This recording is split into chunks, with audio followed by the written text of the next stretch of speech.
నమస్తే. ప్రస్తుతం మనతో పాటు సీనియర్ జర్నలిస్ట్ భరద్వాజ్ ఉన్నారు. ఆయనతో మాట్లాడదాం. నమస్తే సార్. నమస్తే. సార్, దుబాయ్‌లో టాలీవుడ్ యంగ్ ప్రొడ్యూసర్ కేదార్ చనిపోయారు అని చెప్పేసి వార్తలొస్తున్నాయి. సో, ఈయన వెనక చాలా మంది ప్రముఖులు అటు రాజకీయంగా గాని, ఇటు ఇండస్ట్రీకి, తెలుగు ఇండస్ట్రీకి సంబంధించిన వాళ్ళున్నారు.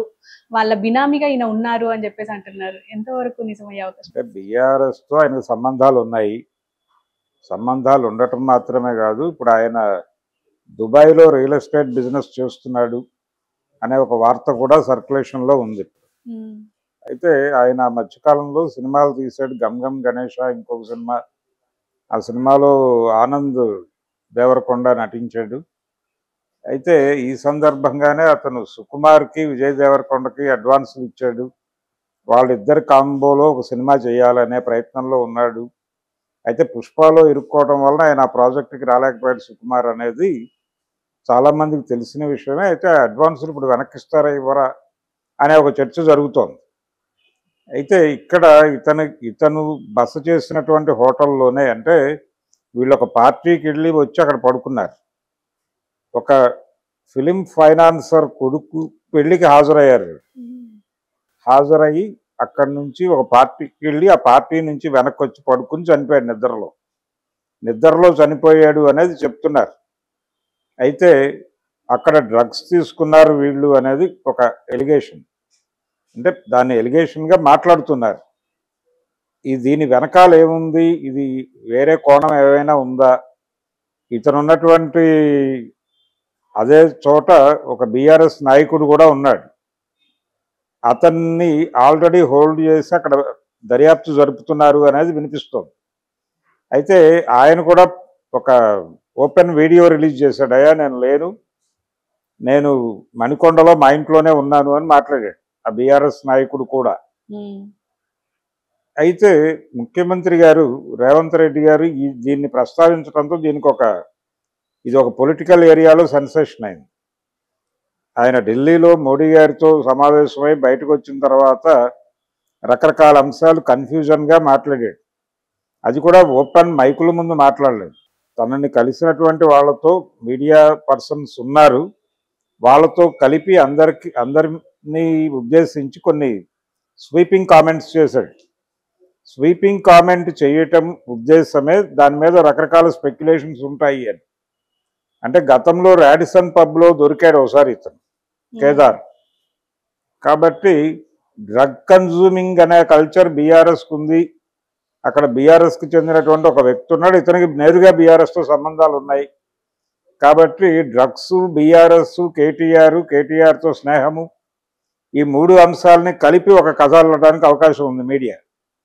ఆ అవకాశం కల్పించడం కోసమే ఉద్దేశపూర్వకంగా కేదార్ హత్యని ఆయన ప్రస్తావించాడు రేవంత్ రెడ్డి. ప్రస్తావించి దీని మీద నాకు ఎందుకు కంప్లైంట్ చేయట్లేదు అని కూడా అడిగాడు. అది మాత్రమే కాదు, ఇప్పుడు కాళేశ్వరం ప్రాజెక్టుకు సంబంధించిన ఒక న్యాయవాది, ఆ కేసులు చూస్తున్నటువంటి ఒక న్యాయవాది చనిపోయాడు. ఆ కేసు గురించి కూడా నన్ను ఎందుకు అడగటం లేదు అని అక్కడ మాట్లాడాడు ఆయన. ఇలా ఒక 2-3 హత్యల గురించి ప్రస్తావించాడు, చావుల గురించి మాట్లాడుతూ వీటన్నిటి మీద దర్యాప్తు జరపాల్సి ఉంది. అంటే కాళేశ్వరం వ్యవహారంలో ఏదో అక్రమాలు జరిగాయి, ఆ అక్రమాలు తెలిసిన వాళ్ళందరినీ చంపేసే ప్రయత్నాలు చేస్తున్నారా, అలాగే బీఆర్ఎస్ పార్టీలో ఉన్న ఇతరేతర సంస్కృతుల గురించి తెలిసిన వాళ్ళని వాంటెడ్గానే చంపేస్తున్నారా అనే పద్ధతిలో, బయట వాళ్ళకు అనుమానాలు వచ్చే పద్ధతిలో ఆయన స్వీపింగ్ కామెంట్స్ చేశాడు. ఇది కూడా డైవర్షన్ స్కీమ్లో భాగంగానే చేస్తున్నాడు అనే మాట కూడా బయట మాట్లాడుకుంటున్నారు ఆల్రెడీ. అది కూడా డైవర్షన్ స్కీమే.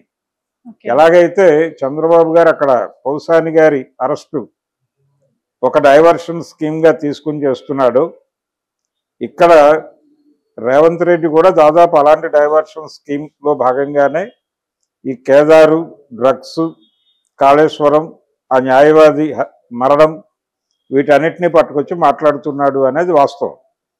అయితే ఇప్పుడు ప్రధానంగా ఇండస్ట్రీలో, సినిమా పరిశ్రమలో అతను ఒక నిర్మాతగా కూడా ఉన్నాడు. నిర్మాతగా మాత్రమే కాదు, అతను అల్లు కాంపౌండ్తో కూడా సన్నిహిత సంబంధాలు ఉన్నటువంటి వ్యక్తి. కులం రీత్యా కూడా ఓకే. అతను అల్లు అర్జున్కి సన్నిహితుడు. అలాగే బన్నీవాసుకు క్లోజ్ ఫ్రెండ్. బన్నీవాసుకు జనసేనతో సంబంధాలు ఉన్నాయి. ఇతనికి కూడా ఆంధ్ర రాజకీయాలతో సంబంధాలు ఉన్నాయి కేదార్కి. కాబట్టి చాలా లింకులు ఉన్నాయి దీనిలో, చాలా లింకులు ఉన్నాయి. అతను బిజినెస్లో ఉన్నాడు. సినిమా అనేది ఒకటే అతని బిజినెస్ కాదు, సినిమా వ్యాపారము చేస్తున్నాడు, రియల్ ఎస్టేట్ చేస్తున్నాడు. అది దుబాయ్లో మాత్రమే కాదు, ఇక్కడ కూడా ఉన్నాయి అతనికి. కాబట్టి రాజకీయాలతో సన్నిహితంగా ఉండటం ద్వారా కొన్ని వ్యాపారాలు చేసుకోవడానికి అవకాశం దొరుకుతుంది అనే ఉద్దేశంతో అతను బీఆర్ఎస్తో ట్రావెల్ అయ్యాడు. ఆ సందర్భంగా వాళ్ళకు సంబంధించిన కొన్ని వ్యవహారాలు కూడా ఇతనికి అప్పచెప్పి ఉండొచ్చు. ఆ యాంగిల్లో అతను కేటీఆర్కి బినామీ అనే ప్రచారం కూడా జరుగుతోంది. ఇలా కేదార్ హత్య కేవలం సినిమా నిర్మాతగా జరిగిన హత్య అనే అనేస్తున్నాం, కానీ అది హత్య ఆత్మహత్య అనేది తెలియదు, సహజ మరణం అనే చెప్తున్నారు. ఇప్పుడు అఫీషియల్గా ముందు వచ్చినటువంటి వార్త అయితే సహజ మరణం అని, ఆయన నిద్రలో చనిపోయాడు అనే చెప్పారు.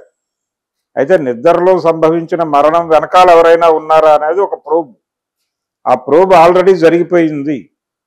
వాళ్ళు కూడా ఒక నిర్ధారణకు వచ్చారు సహజ మరణమే అని. ఇక్కడ వరకు ఉన్న సంఘటన, ఆ సంఘటన మీద రకరకాల స్పెక్యులేషన్స్. ఇది హత్య అయి ఉండొచ్చు అనే అభిప్రాయం కలిగించే విధంగా రేవంత్ రెడ్డి గారు ఒక అనుమానాన్ని నాటాడు. పైగా నాటినవాడు రేవంత్ రెడ్డి, ముఖ్యమంత్రి. ఆయన ముఖ్యమంత్రి గారు మాట్లాడిన మాటల్లో ఏదో మేరకు నిజం ఉంటుంది అని నమ్మేవాళ్ళు చాలామంది ఉంటారు. గతంలో కూడా స్పెక్యులేషన్స్ వ్యాప్తి చేసిన చరిత్ర ఉంది ఈయనకి. అంటే బీఆర్ఎస్ మరికొద్ది రోజుల్లో బీజేపీలో విలీనం కాబోతోంది అని ఒకసారి ఆయన ముఖ్యమంత్రి హోదాలోనే ఓపెన్ డాస్ మీద ప్రసంగించిన చరిత్ర ఉంది ఆయనకి.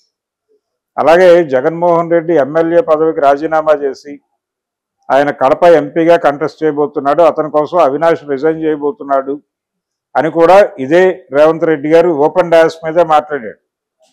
ఇలా స్పెక్యులేషన్స్ సర్క్యులేట్ చేయడంలో ఈయనకు ఒక చరిత్ర ఉంది రేవంత్ రెడ్డికి.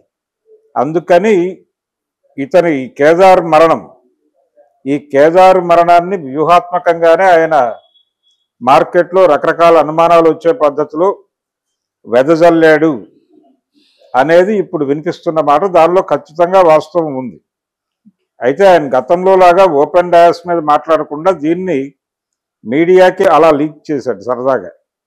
ఆ లీకుల మీద రకరకాల కథనాలు నడుస్తున్నాయి ఇప్పుడు. వీటికి సమాధానాలు చెప్పుకునే పరిస్థితి బీఆర్ఎస్కి కల్పించాడు ఆయన.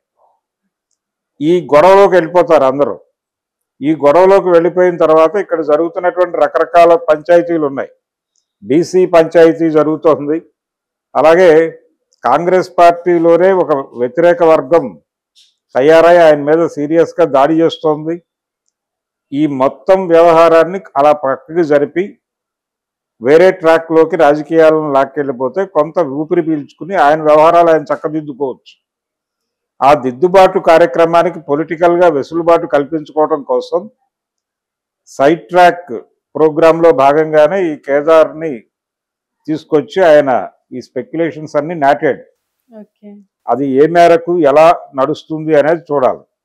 అంటే ఇప్పుడు దుబాయ్ నుంచి అలాగూ నివేదికలు వస్తాయి. కేదార్ కుటుంబం అయినా ఎంటర్ అవుతుంది, ఎందుకంటే వాళ్ళు వేరే గొడవ జరుగుతోంది ఇండస్ట్రీలో. ఇప్పుడు ఆయన అడ్వాన్సులు ఇచ్చినటువంటి వాళ్ళు ఉన్నారు. సుకుమార్కి అడ్వాన్స్ ఇచ్చాడని చెప్తున్నారు, 10 కోట్లు, చిన్న అమౌంట్ కాదు. అలాగే విజయ్ దేవరకొండకు కూడా అడ్వాన్స్ ఇచ్చారు, అదే 10 కోట్లు ఇచ్చాడని అంటున్నారు. కాబట్టి 20 కోట్లు అడ్వాన్స్ రూపంలో ఆ ప్రాజెక్టుకి స్ట్రక్ అయి ఉన్నాయి. ఇంకా ఎవరికైనా హామీలు ఇచ్చి ఎక్కడైనా అడ్వాన్సులు ఇచ్చాడేమో తెలియదు. అవన్నీ వెనక్కిస్తారా ఇవ్వరా అనేటువంటి ఒక చర్చ ఇండస్ట్రీలో జరుగుతోంది. అది అక్కడ వాళ్ళ గొడవ. అంటే ఆ ఫ్యామిలీకి ఇప్పుడు ఉపయోగపడతాయి కదా ఈ డబ్బులన్నీ అని అంటున్నారు. బహుశా సినిమా పరిశ్రమలో ఉన్నవాళ్ళు చాలా వరకు ఫైనాన్స్ తెచ్చి చేస్తారు. అలా ఏవైనా ఫైనాన్స్లో పట్టుకెళ్ళి ఇచ్చాడైనా